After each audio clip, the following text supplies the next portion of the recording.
وبركاته আলহামদুলিল্লাহ ওয়াসসালাতু ওয়াসসালামু আলা রাসূলিল্লাহ।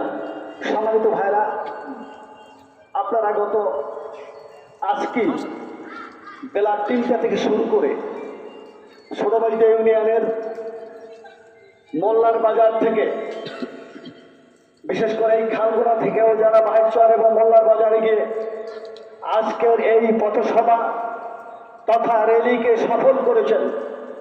প্রচণ্ড আবহাওয়া খারাপ ছিল, আপনারা জানেন গেল 2 দিন ধরেই আবহাওয়া প্রচণ্ড খারাপ।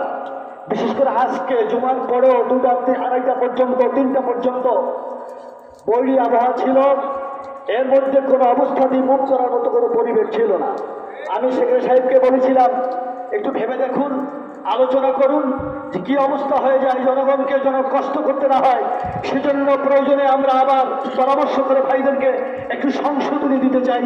কিন্তু ইতিমধ্যে আলহামদুলিল্লাহ কাজটি ভালো করেছেন এবং সকলের স্বতঃস্ফূর্ততা এবং বিভিন্ন জায়গায় মোবাইলের মাধ্যমে আমাদেরকে উৎসাহিত করেছেন। আজকের এই বৈরী আবহাওয়া উপেক্ষা করেন রাঙ্গামালীবাসী দেখে যান, এই জামাত ইসলামী বাংলাদেশ 17 বছর পর্যন্ত একটি তাদেরকে কথা বলতে দেওয়া হয়নি, কোথাও দাঁড়াতে দেওয়া নাই, মসজিদে তাদের জায়গা হয়নি, বিভিন্ন জায়গা ওই ব্রিটিশ সরকার 17 পর্যন্ত দখল করে নিয়েছিল। এদেশের বাজার, এদেশের রাস্তাঘাট, এদেশের পুল, এদেশের ব্রিজ, এদেশের খেত, এদেশের সমস্ত ঘাটগুলোকে তারা দখল করেছিল। গণফেল সহ সমস্তগুলো দখল করে জনগণকে নাবিশ্বাস বানিয়ে দিয়েছিল। সম্মানিত ভাইরা, সারা বিশ্বের কথা, বাংলাদেশের কথা বলার দরকার নেই। রাঙ্গামালীর স্মৃতি চিরিত আপনারা ভালো করে জানেন। রাঙ্গামালীর জামাত ইসলামী কি অবস্থা ছিল, আমরা ঠিক মতো বাড়িতে থাকতেও পারি নাই। বারবার করে ইস্যু নিয়ে এই বিগত ব্রিটিশ সরকার, স্বৈরাচারী সরকার, সামান্য কোনো সুতানাতে দিয়ে কোনো খাতে সে ঢাকার যদি কোনো ঘটনা হতো, চিটাগাঙে কোনো ঘটনা হতো, অন্য কোনো ঘটনা হতো, এই ঘটনার জের ধরে রাঙ্গামালীর বিএনপি জামাতের লোকদেরকে বাড়ি বাড়ি তল্লাশি করে ধরে বিএনপি জামাতের বৃষ্টি প্রদান চালিয়েছে। শত শত মামলা দিয়ে হাজার হাজার লোকদেরকে এদেশে বিভিন্ন ভাবে তাদেরকে সন্ত্রাসী কর্মকাণ্ড দিয়ে বাড়িতেও থাকতে দেওয়া হয়নি। সর্বশেষ 28 তারিখে 28 অক্টোবরে ঢাকাতে জনসভায় নিজেদের অধিকার আদায়ের জন্য বাংলাদেশ জামাত ইসলামী এবং বিএনপি আলাদা আলাদা 2টা প্ল্যাটফর্মে তারা সভা করতে গিয়েছিল, আপনারা জানেন। সম্মানিত ভাইরা, আমরা কি দেখতে পেলাম? আমাদের আগের দিন রাত 12টা পর্যন্ত বাংলাদেশ জামাত ইসলামীকে অনুমতি দেওয়া হয় না। সেই সরকার এটাকে বিগত সরকার তার গণতন্ত্রের সরকার বলে দাবি করে, গণতন্ত্রের সরকার বলে দাবি করে, অথচ বিরোধী মতের বিরোধী দলের কোনকে বাংলাদেশে কথা বলতে দেওয়া হয়নি। ভাইরা, আমরা কি দেখতে পেলাম? ঢাকাতে কিছুক্ষণ আলহামদুলিল্লাহ জনস্রোত এমন ভাবে ফুসে উঠেছে, ওই শাপলা চত্বরের জায়গা একটু পরিবর্তন করে বাংলাদেশ জামাত ইসলামী শান্তিপূর্ণ একটি বিশাল সমাবেশ করেছে।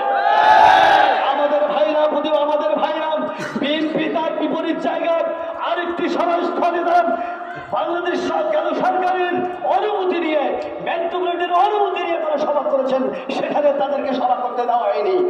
তাদের সভাস্থল সভা শুরু করার আগেই তাদেরকে বিভিন্নভাবে গুলি করে শত শত ভাইদের গলিটাকে ঝাঁঝরা করে দিয়েছে। এই সমস্ত সন্ত্রাসী, এই সমস্ত বৈরাজ্য, এই ব্রিটিশ সরকারের কর্মকাণ্ডের বিরুদ্ধে বাংলাদেশ জামাত ইসলামী, ছাত্র শিবির, বিএনপি সহ সবাই রাজপথে নেমেছিলাম। বিভিন্ন ইস্যুতে তারা এই বিগত সরকার ঘটাতে চেয়েছিল, কিন্তু জগদ্দল পাথরকে আপনারা দেখেছেন, তারা দিনের ভোট রাতে করেছেন। আপনারা জানেন তারা অবৈধ সরকার, অবৈধভাবে তারা জনগণের ভোটাধিকার কেড়ে নিয়েছে। 3 টার্মের নির্বাচন, 4টা টার্মের নির্বাচনে 1টা টার্মের নির্বাচনও তারা জনগণের ভোটের নির্বাচিত হয় না।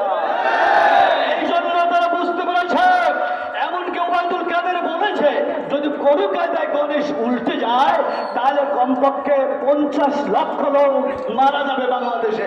বলেছে কিনা বলেন? অথচ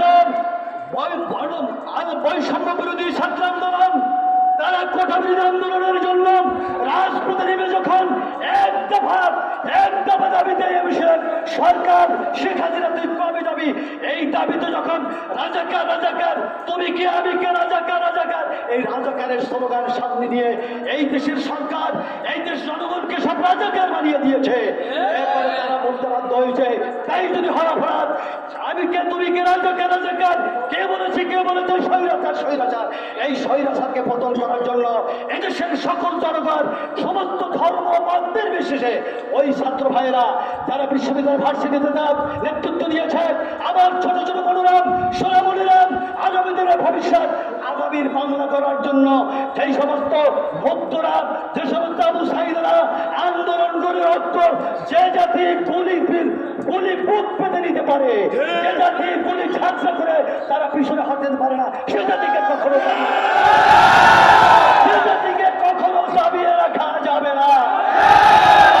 জামাত ইসলামী ছাত্র শিবির এদেশের প্রত্যেকটি মানুষের হৃদয়ের মধ্যে স্থান করে নিয়েছে। এদেশের জনগণ বারবার বলে নির্বাচনে একমাত্র জামাত ইসলামী এককভাবে নির্বাচিত হবে। আমরা বলি না ভাই, আমরা বলি না হিন্দু বৌদ্ধ ধর্ম নির্বিশেষে সকল মানুষ বলে জামাত ইসলামী কেন আগায় না। এখন জামাত ইসলামীর কোর্টে বল আছে, এখন জামাত ইসলামীর পক্ষে বল আছে, জনগণ সব জামাত ইসলামীর পক্ষে।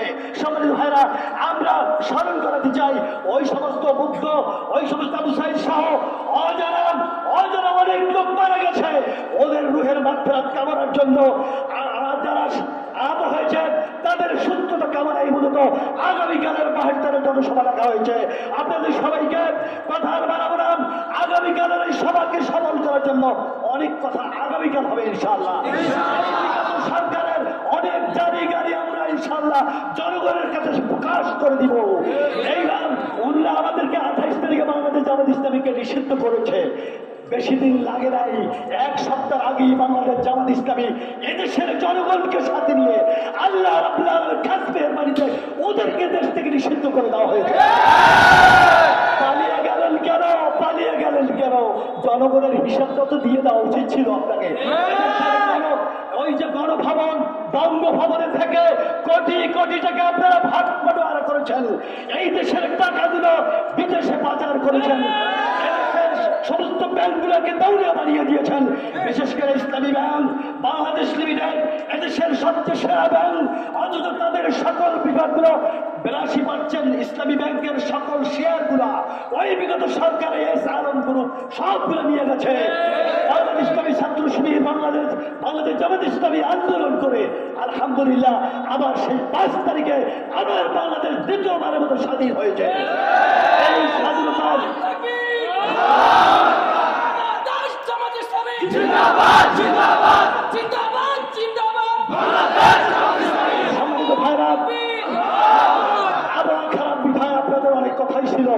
বলতে পারি না এই পরিবেশগত কারণে আপনাদের সবাইকে মোবারকবাদ ধন্যবাদ জানাই। আজকের এই সুন্দর এই যে আবহাওয়া খারাপের মধ্যে আপনারা বিশাল জনসমাবেশ দিয়ে আমাদের বাংলাদেশ জামাত ইসলামীর আগামী দিনের পথ চলাকে আপনারা আমাকে উৎসাহিত করেছেন। আমাদের সামনের পথে যাওয়ার জন্য আপনারা আমাদেরকে যে নেট জানিয়ে দিয়েছেন, ধন্যবাদ দিয়ে আপনাদের সবাইকে ধন্যবাদ জানাই, মোবারকবাদ জানাই। যত ভাইরা আজকের এই পথসভায় মিছিলে যারা